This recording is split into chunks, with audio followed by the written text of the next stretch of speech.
আসসালামু আলাইকুম ওয়া রাহমাতুল্লাহি ওয়া বারাকাতুহু। আমি মোহাম্মদ বাকি বিল্লাহ, বিআর হাজী আব্দুল আহাদ আদর্শ উচ্চ বিদ্যালয়, ফরিদগঞ্জ, সাতপুর। আমার আজকে অনলাইনের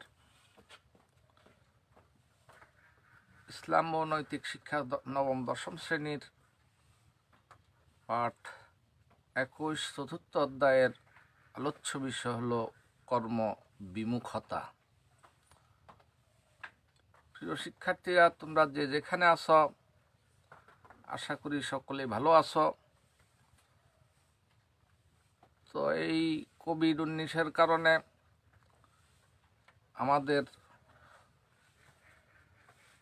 ক্লাস চালিয়ে নেওয়ার জন্য সরকারিভাবে মাধ্যমিক শিক্ষা অফিসের মাধ্যমে আমাদেরকে তোমাদের এই অনলাইন ক্লাস দেওয়ার জন্য সকল প্রতিষ্ঠানের প্রতি বাধ্যবাধকতা রয়েছে বিদায় প্রত্যেকেই ঘরে বসে রুটিন অনুযায়ী আমাদের এই ক্লাসে তোমরা সংযুক্ত হয়ে যাবে। তো আমি আজকে পাঠের বিষয়বস্তু কর্মবিমুখতা সম্পর্কে আলোচনা করছি। 165 পৃষ্ঠা ইসলাম ও নৈতিক শিক্ষার তোমরা তোমাদের পাঠ্য বইয়ে দেখতে পারো। তো আশা করি শিক্ষার্থীরা কর্মবিমুখতা সম্পর্কে তোমাদের যদি সামান্য একটু জ্ঞান অর্জন হয় ক্লাসের মাধ্যমে, তাহলে নিজেকে ধন্য মনে করব।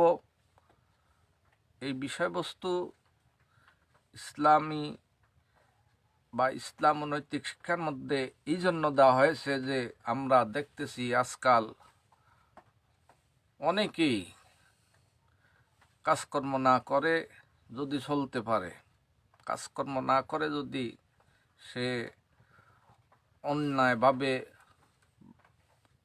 বা যে কোনোভাবে টাকা উপার্জন করে নিজের সংসার বা নিজকে চালাতে পারে, তাহলে সে কাজে না গিয়েই চায় অলসভাবে দিন কাটাইতে।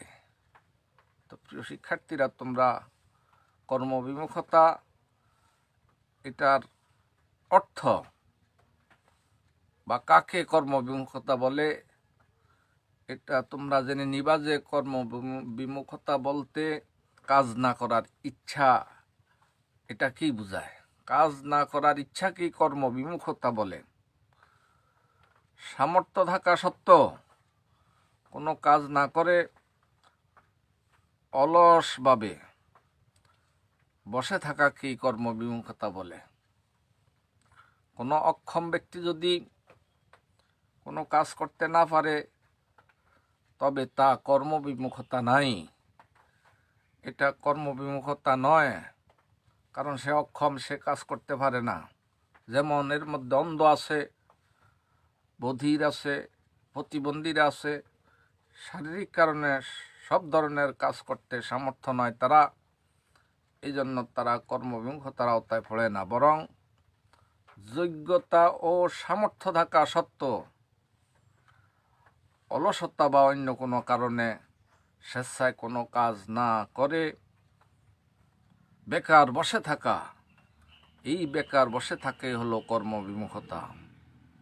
তো আমার প্রিয় শিক্ষার্থীরা, তোমরা এই কর্মবিমুখতার কুফল জেনে নিবে যে জীবনে কোনো কাজের কোনো বিকল্পই নেই, কাজের বিকল্প কিছুই নেই। জীবনে বড় হওয়ার জন্য, জীবিকা উপার্জনের জন্য মানুষকে বহু কষ্ট করতে হয়। সময় মতো যথাযথভাবে এইসব কাজ সম্পাদনের উপরেই মানুষের উন্নতি ও সফলতা নির্ভর করে। পক্ষান্তরে যে ব্যক্তি বা জাতি কর্মবিমুখ, সে ব্যক্তি বা জাতি কখনো উন্নতি করতে পারে না। কর্মবিমুখতা একটি জাতির জন্য দুর্ভাগ্য, এটা কলঙ্ক স্বরূপ। কর্মবিমুখতা মানুষের মধ্যে অলসতা সৃষ্টি করে, এতে মানুষ অকর্মণ্য হয়ে পড়ে, মানুষের কর্মস্পৃহা এটা লোপ পায়, বলা হয় অলস মস্তিষ্ক শয়তানের কারখানা। অলস ব্যক্তির নানা অসৎ ও উদ্দেশ্য থাকে। অলস ব্যক্তিরা তারা অলসভাবে দিন কাটানোকেই তারা বেশি ভালো মনে করে। আসলে এটা আদৌ ইসলামে জায়েজ নাই। অনেক সময় সন্ত্রাস সৃষ্টি, ছিনতাই, রাহাজানি ইত্যাদি অসৎ পাপ কার্য এই অলস ব্যক্তিরা জড়িয়ে পড়ে, ফলে সামাজিক অবক্ষয় দেখা দেয়। যারা কাজ করে না, কর্মবিমুখতার ফলে এদের মেধা, শক্তি ও সময়ের অপচয় হয়। কর্মবিমুখ বেকারকে কেউ ভালোবাসে না, কেউ তার সাথে বন্ধুত্ব বা আত্মীয়তার সম্পর্ক করতে চায় না। কর্মবিমুখতা মানুষের আত্মসম্মানবোধ লোপ করে, অন্যের অর্থে জীবনযাপন করার মানসিকতা তৈরি হয়। এতে মানুষ হতাশ হয়ে পড়ে, অনেক সময় আত্মহত্যার পথও বেছে নেয়। তো আমার প্রিয় শিক্ষার্থীরা, আমরা এই তোমাদের কর্মবিমুখতার পরিচয় কুফল আলোচনা করেছি।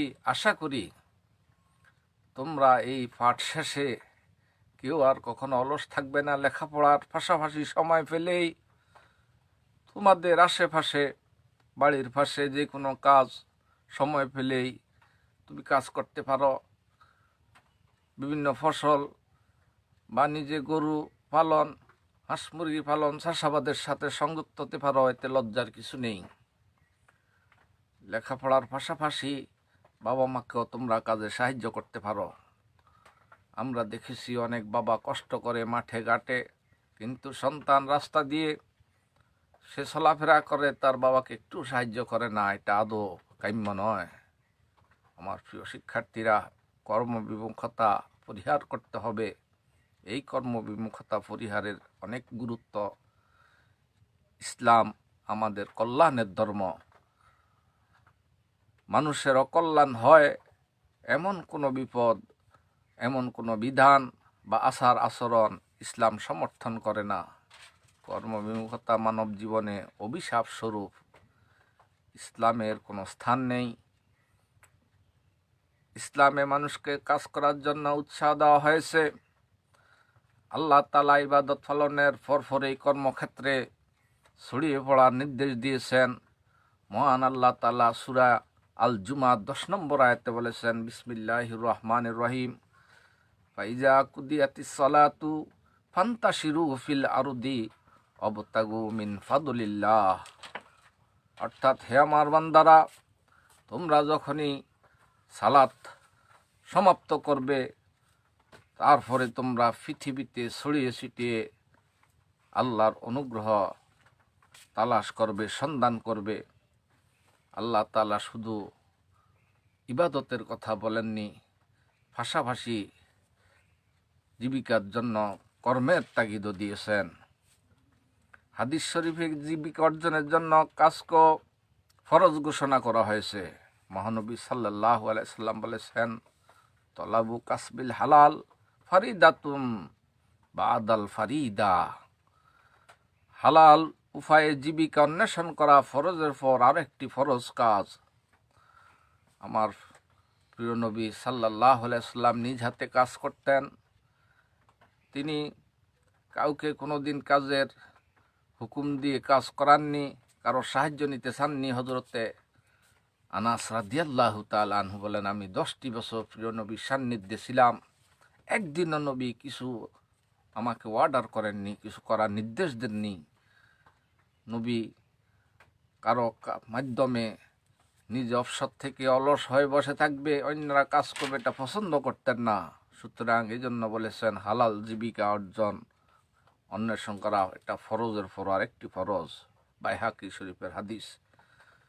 তো প্রিয় শিক্ষার্থীরা, জীবিকা অর্জনের জন্য কাজ করার প্রয়োজন, এটা অনস্বীকার্য। এই জন্য বসে থাকলে চলবে না, বরং নিজ উদ্যোগে কাজ করার জন্য ইসলামে উৎসাহ দেওয়া হয়েছে। আমাদের দয়াল নবী সাল্লাল্লাহু আলাইহি সাল্লাম বলেছেন, নিজ হাতে উপার্জিত খাদ্যের চেয়ে উত্তম খাদ্য কেউ কোনোদিন খায়নি।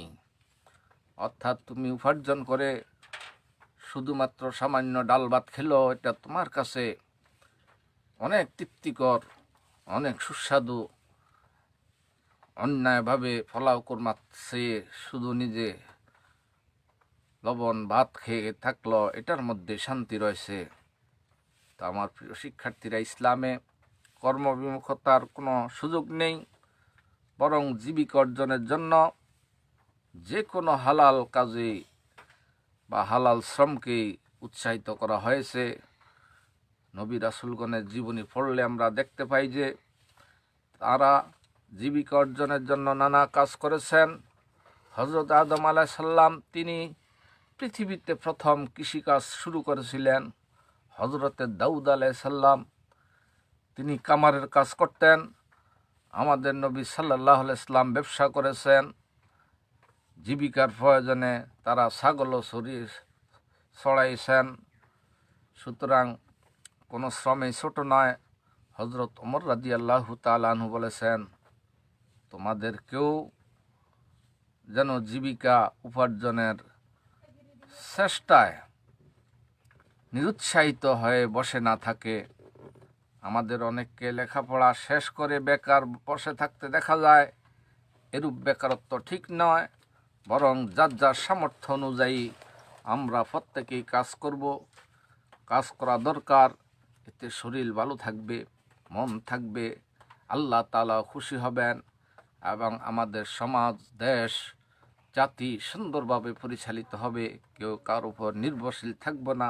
প্রিয় শিক্ষার্থীরা, লেখাপড়ার পাশাপাশি প্রত্যেকেই তোমরা যে কোনো কাজে যে কোনো সময় লজ্জাবোধ না করে কাজ করলে তোমরা অন্তত এই রাসূলের হাদিস, আমার আল্লাহর বিধান যে ফাইজা কুদিয়াতিস সালাতু ফান্তাশিরু ফিল আরদি ওয়াবতাগু মিন ফাদলিল্লাহ, এর উপরে আমল হবে। তো আমরা শিক্ষার্থীদেরকে অনলাইনে বাড়ির কাজের মধ্যে একটি জিনিস তোমাদের থেকে আমি দেখতে চাই যে কর্মবিমুখতা সম্পর্কে সুন্দরভাবে তুমি একটি নাতিদীর্ঘ রচনা প্রস্তুত করে দেখাবে। আল্লাহ হাফেজ। আসসালামু আলাইকুম ওয়া রাহমাতুল্লাহি ওয়া বারাকাতুহু।